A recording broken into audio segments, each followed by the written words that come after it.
رجعنا مرة تانية مشاهدين نهارك سعيد، مستمرين مع بعض في فقراتنا، ووصلنا لفقرة جميلة جدا الحقيقة. احنا معانا النهاردة شاب عمره 19 سنة، لكن الحقيقة على قد ما انه هو عمره مش كبير قوي، لكن هو مليء نقول ايه، مليء بالخبرات الكتير جدا.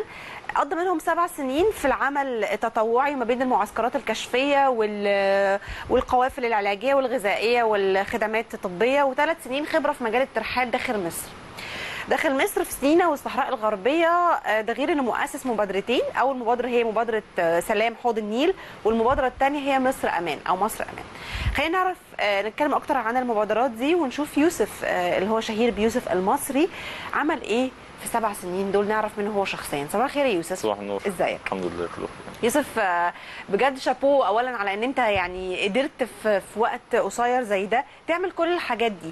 اعتقد ان انت عندك خبرات كتير قوي، اتعاملت مع شخصيات كتير وناس كتير قوي. فكلمني الاول عن نفسك، يعني بدأت امتى وليه دماغك جابتك كده؟ تمام. هي ابتدت معايا زي ما انت قلتي من 7 سنين بالظبط. ابتدت معايا بالكشافه. دخلت كشافه، اندمجت فيها جدا. بس ابتديت بقى اطلع رحلات صيد مثلا مع اصحابي. دخلتها وانت في المدرسه بقى يعني؟ دخلتها انا في المدرسه. من خلال المدرسه؟ لا، ما كانش من خلال المدرسه. حاجه خاصه؟ لا، بالصدفه اتعرفت على ولد كده زميلي. رحنا مسجد في كشافه، بس بعدين اتعرفت على قائد اسمه طارق عزيز، اندمجت معاه بقى حتى الان يعني. تمام. بس بعد كده ابتديت بقى ان انا اطلع عن سياره الكشافه خالص، وان انا اعمل الكشافه اللي انا عايزها بنفسي، اللي هي ان انا رحلات معسكرات صحراء جبال. بس انت بقى فريق معين ولا اي حد عايز يجرب التجربه دي او يخوض التجربه تاخده معاك؟ هو كان في البدايه خالص كنت بطلع لوحدي. لوحدك خالص؟ كان في البدايه خالص انا بطلع لوحدي، سواء الناس اعرفها ما اعرفهاش بطلع لوحدي.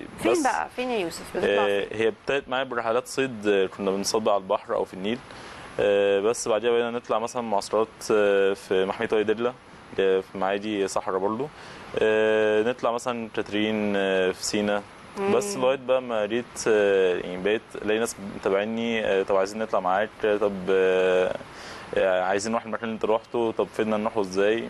بديت بقى اعمل رحلات صغيره كده ما بيني وبين اصحابي، بس لغايه اما جه في دماغي فكره سلام حوض النيل. احنا ممكن امتى بقى بدات الفكره، او بدات امتى المبادره دي؟ المبادره ابتدت من حوالي 7 شهور.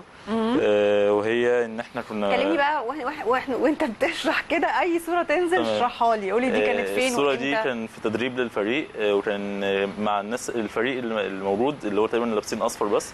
وباقي الناس ديت اللي كانوا بيتابعونا وعايزين يطلعوا معانا الرحلات بتاعتنا، عايزين يشوفوا التدريب بتاعنا بيبقى عباره عن ايه. بس هم برضه بيسافروا بالعجل، بس اندمجوا معانا اكتر. انتوا بتسافروا بالعجل؟ بنسافر بالعجل، كل حاجه بالعجل في مصر. رحله بالعجل. اوكي. بتسافروا او اماكن بعيده بقى؟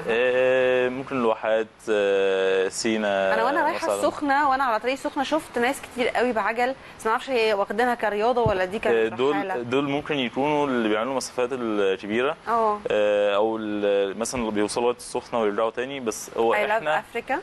احنا بنعمل حاجه، احنا بنتحرك بحاجتنا كلها، خيمه، اكل، شرب، بتعملوا كامبينج بقى وتريحوا في المكان وتكملوا، صح؟ بنعمل كامبينج على الطريق، سواء في نقط اسعاف، نقط تامين طريق اللي هي الشرطه، يعني الطريق بيبقى امان يعني بالنسبه لنا. طبعا لازم يكون امان. ده فين ده؟ ده على طريق السخنه.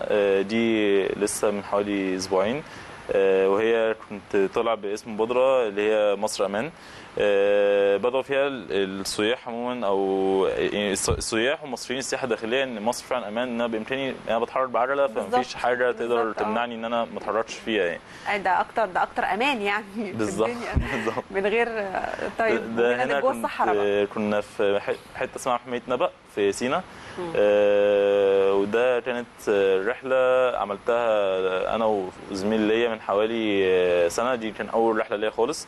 بس للاسف كان في الرحله ديت ما حققتش ان انا اقدر انقل الصور او انقل الطبيعه اللي انا شفتها. بس انا شايفه انه سينا بعيد قوي. انت رحتها بالعجله ولا احنا رحناها بالعجله. اول مره ما كانتش بالعجله. رحنا مواصلات وصاحبي سابني كده، قلت هرجع بالعجله بقى يعني. بالعجله يا يوسف؟ من سينا يا يوسف؟ بس فبعد كده لقيت ناس متابعين ليا ان انا عايزين يشوفوا الاماكن ديت اللي انا كنت بنزل صور بسيطه ليها، فقررت ان انا اعمل رحله تانية. وفعلا اشترك معايا حوالي 11 فرد يعني. بس بالعجله بتبقى انا عارفه انه انت بتبقى معاك كل الايكويبمنتس بتاعتك او الادوات يعني اللي هي الخاصه بيك، سواء كان من اكل او من شرب او من الحاجات دي كلها. تمام. بتبقى مرهقه يعني. انا كواحده مثلا ممكن الاقيها دي متعبه جدا، اكيد مرهقه قوي قوي.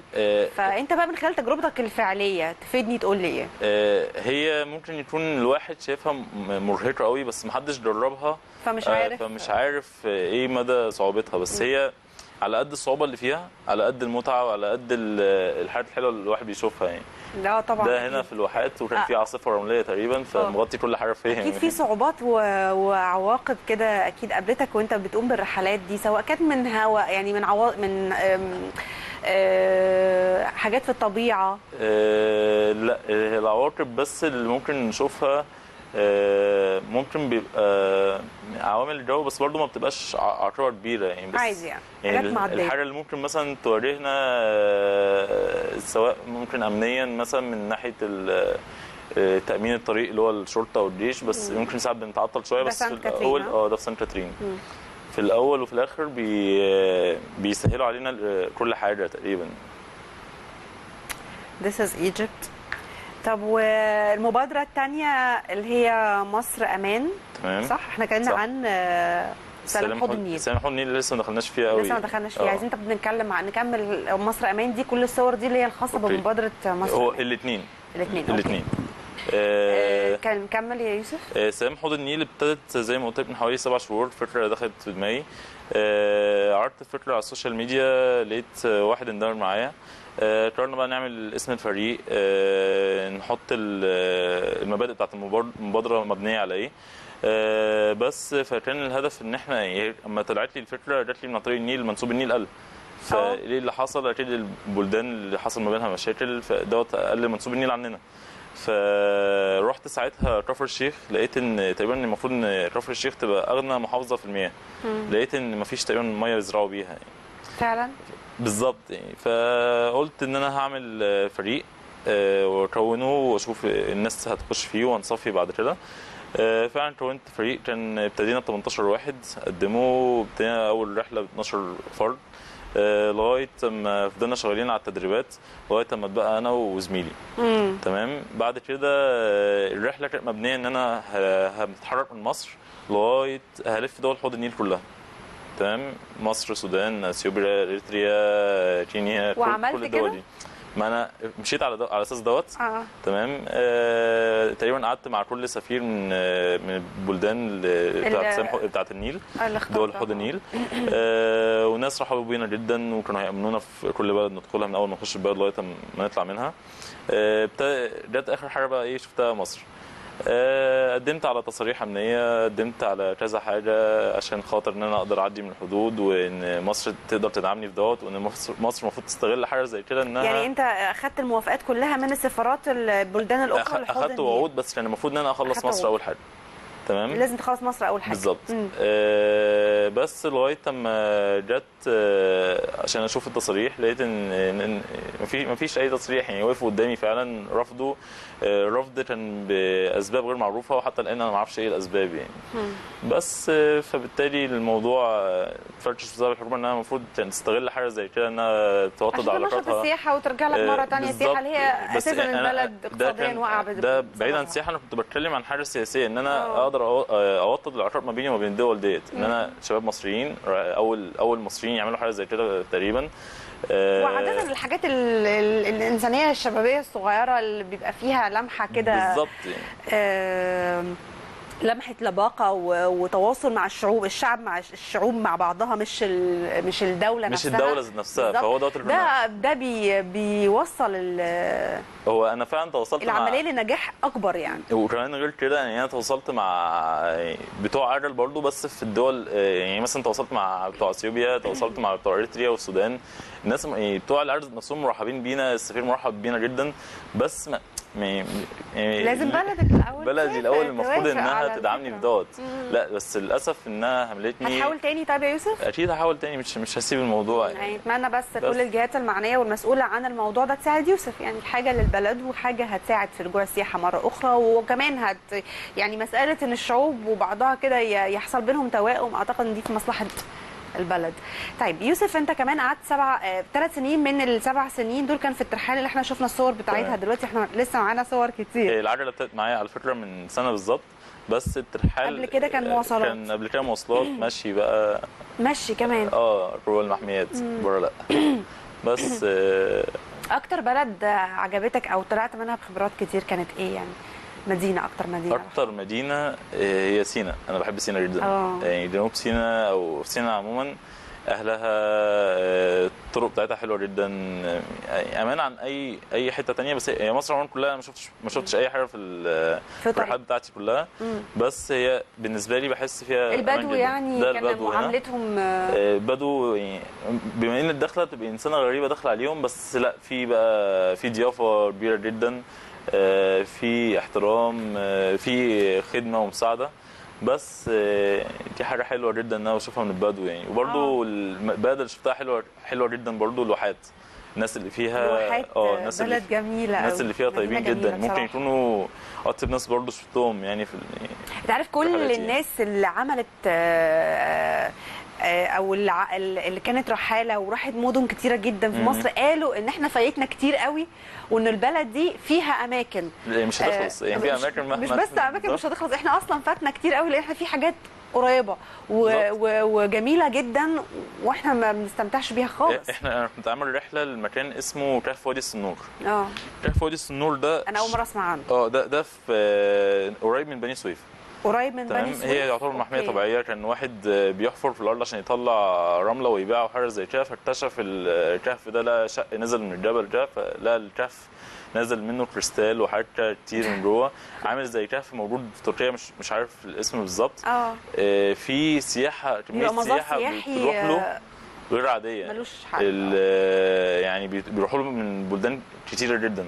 نيجي انا في مصر ما لقيتش ولا واحد هناك. لما رحت يعني لقيت الحارس اللي هو بس اللي موجود، ما شفتش سياحه هناك للاسف. طبعا مع الاسف يعني دي حاجه فين ان انا ممكن اعمل لنفسي بس مش هقول اعلان، بس هي محتاجه فكره بس خلاص. مرسيحه ترجع ممكن بفكره واحده بس. احنا عندنا ما اعملش الحاجه بقى جوامع، كنايس، صحراء، كل حاجه. مش شايف ان في دعم لده. وايه تاني اتفاجئت بيه وانت بتعمل الرحاله بتاعتك غير الكهف اللي هو اكتشف بالصدفه؟ هو تقريبا مصر كلها، بس لا في اماكن معينه اللي هي بيحصل لها اعلانات بقى، مثلا زي اللي بيحط صوره الاهرامات على كارت الاهرامات، معروفه جدا يعني. بس فشايف ان يعني احنا محتاجين داعيه لدوت. احنا محتاجين ان احنا نحاول على قد ما نقدر ان احنا ندعو الناس انها ترجع تاني مصر، تشوف مصر بصوره تانية يعني. يا ريت والله. واعتقد ان انت كمان من خلال انت بتنزل طبعا كل الصور دي على الفيسبوك. بالظبط. بيجي لك بقى عليها تعليقات كتير. كان في برضو رحله اسمها الاسم بتاع الرحله ان سينا امان. كان تشالنج ما بيني وما بين واحد اجنبي كان ليه مصر، وكان راح لغايه الواحات بالعرب، بس الكلام ده من حوالي 7 سنين تواصل معايا يعني. فلقيته بعت لي صوره، كان عايز يعرف المكان ده فين. هو كان جبل سانت كاترين. فدخل عمل سيرش، لقى ان بيتكلموا عن سينا انها مش امان، وداعش وحرب وخطف وحاجات غريبه. قلت له طيب انا هقوم برحله من مصر، من القاهره لغايه سينا، وهرجع تاني، وبالتالي انا هقدر انشر الصور ديت وانت هتشوف انا عملت ايه فعلا في الطريق. فعلا رحت الرحله، عملت الرحله، واستغليت ان انا هصور كل حاجه تاني، لان دي عدت الرحله المره الثانيه. وخدت فعلا تيم معايا اللي كانوا عايزين يشوفوا المكان ده قبل كده. بس رحت الرحله وصورت كل حاجه، سواء فيديو وصور. واما رجعت ما كانش مصدق ان هي ما كانش مصدق بقى انه كل الكلام اللي بيتقال والاشاعات بس بالظبط عماله بتصدر للخارج دي. بالظبط. والاشاعات الحمد لله يعني اتنهت وهو فعلا جاي مصر قريب يعني. فعلا في فرق يعني. فعلا. لا هو بجد شباب مصر يعني قادرين، وانا شايفه انه يعني الحماس كبير قوي عندهم وعندكم يعني عندكم ان انتوا تقدموا ان انتوا تحاولوا تخطوا بالبلد لقدام، وخصوصا في مساله السياحه اللي هي اساسا عمود الاقتصاد عمود يعني. الاقتصاد. فيعني انا بشكرك جدا اولا على وجودك معانا النهارده، وبشكرك على حاجه ثانيه ان انت ما بتضيعش وقت. اوكي، انا بشوف شباب كتير قوي ايه يعني كل همهم الويك اند لكن يعني انت عندك في مشوار حياتك اللي هو 19 سنه 7 سنين منهم عملت حاجات كتير قوي. في انا كمان بواجه بقى حاجات كتير، مثلا بروح مثلا اسم مثلا عايز جماعه امن في نقطه كذا بتاع العجله، يعني عارف ببقى داخل كده بقى حاسس ان انا انسان ماليش لازمه، بس عارف ان انا بعد كده لا هيبقى فاهم ايه بتاع العجله ده بيعمل ايه. صح. يعني عارف ان هقابل اعتراضات كتير، هقابل واحد بيقول انت جايب عجله طب ما تيجي مواصلات مثلا هو مش هتضيع وقت كونسبت، فهو مش حاسس انا بحس بايه على الطريق، مش حاسس ان انا مثلا لما بشوف جبل واشوف تفاصيله كلها وانا راكب على العجله غير لما ابقى شايف الجبل وانا راكب العربيه طرت مره واحده. مظبوط. فالعجله بتخليني اشوف كل حاجه على الطريق. انا عايزه اشوفك قريب برضه يا يوسف، ويكون معاك صور ثانيه، وتكون الرحله بتاعتك امتدت بقى ايه لمدن ثانيه لسه احنا ما نعرفش برضه ايه ثرواتها واصله لحد فين. انا بشكرك جدا وميرسي قوي.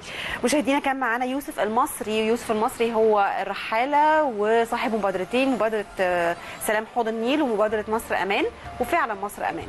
هنروح لفاصل وهنشوف تقرير عن مؤتمر مطبخي خليجي هو تحت رعايه هيئه تنشيط السياحه، هنشوفه ونرجع مره ثانيه نستقبل ضيف جديد في نهارك سعيد. استنوا.